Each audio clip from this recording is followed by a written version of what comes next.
नमस्कार दोस्तों, कैसे हैं आप दोस्तों। मृग तृष्णा में आपका बहुत बहुत स्वागत है। दोस्तों, आज मैं आपके लिए एक बहुत अच्छी जानकारी लेके आई हूँ। तो क्या है जानकारी?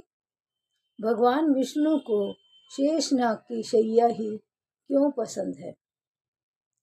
तो आज मैं ये बताऊंगी कि विष्णु भगवान जो शेषनाग की शैया पर रहते हैं, शेषनाग कौन थे। तो शेषनाग जो हैं विष्णु की ऊर्जा का प्रतीक हैं। शेषनाग के 1000 मस्तक हैं, इनका कहीं भी अंत नहीं है, इसलिए इन्हें अनंत भी कहा गया है। कश्यप ऋषि की पत्नी कद्रु, ये उन्हीं के बेटे हैं और ये उनके सबसे बड़े पुत्र हैं, जो बहुत तपस्वी और बड़े वीर थे। इनकी माता इनसे ईर्ष्या करती थी, इससे इनका मन बहुत खिन्न रहता था। तो इन्होंने सोचा कि मैं पर्वत पर चला जाता हूँ और वहाँ पर जाकर विष्णु भगवान की तपस्या करूँगा। और ये सोचकर ये तपस्या करने के लिए पर्वत पर चले गए। इनकी तपस्या से प्रसन्न होकर विष्णु भगवान ने इनको पाताल लोक का राजा बना दिया। और इसके पीछे भी एक कथा और भी है कि विष्णु भगवान को ये शैया क्यों पसंद आई। एक बार शिव जी भ्रमण करते हुए पृथ्वी लोक पर आए। वहाँ पर उन्होंने देखा कि पृथ्वी लोक के जो लोग हैं बहुत रो रहे हैं और कोई कारोबार न होने की वजह से दुखी है और कोई अपनी संतान से दुखी है, किसी के संतान हो नहीं रही तो किसी का विवाह नहीं हो रहा। इस प्रकार इन्होंने रोते हुए लोगों को देखा, लेकिन वो सब भगवान को ही कोस रहे थे।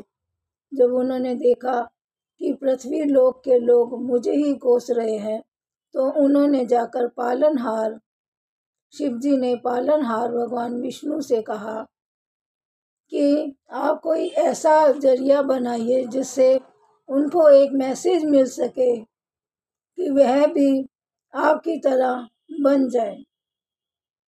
तो उन्होंने भगवान उसी दिन से ये प्रण कर लिया कि आज से मैं शेषनाग की शैया पर विश्राम करूँगा।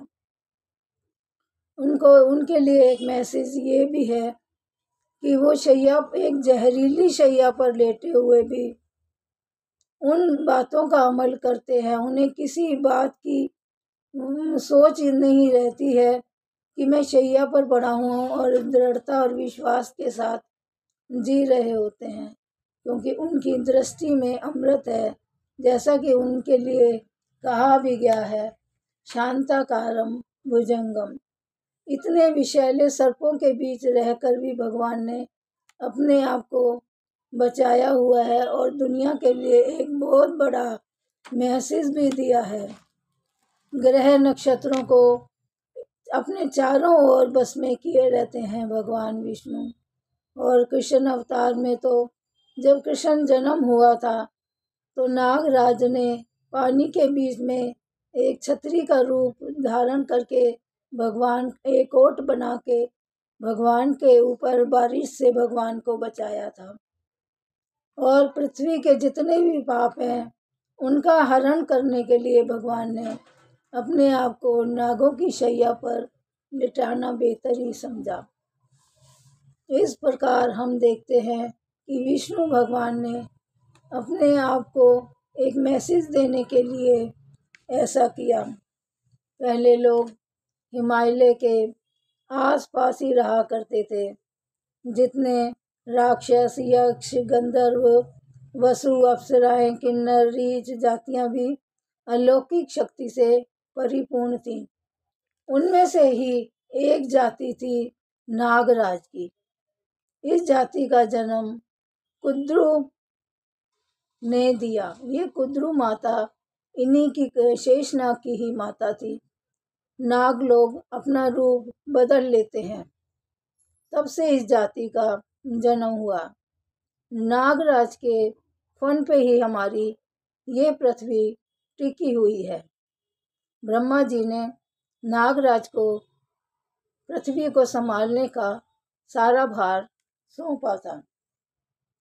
जब त्रेता युग था तो उस समय लक्ष्मण के रूप में भगवान का साथ दिया था, और जब कृष्ण अवतार में बलराम का रूप धारण करके भगवान का लक्ष्मण का रूप धारण करके साथ दिया था।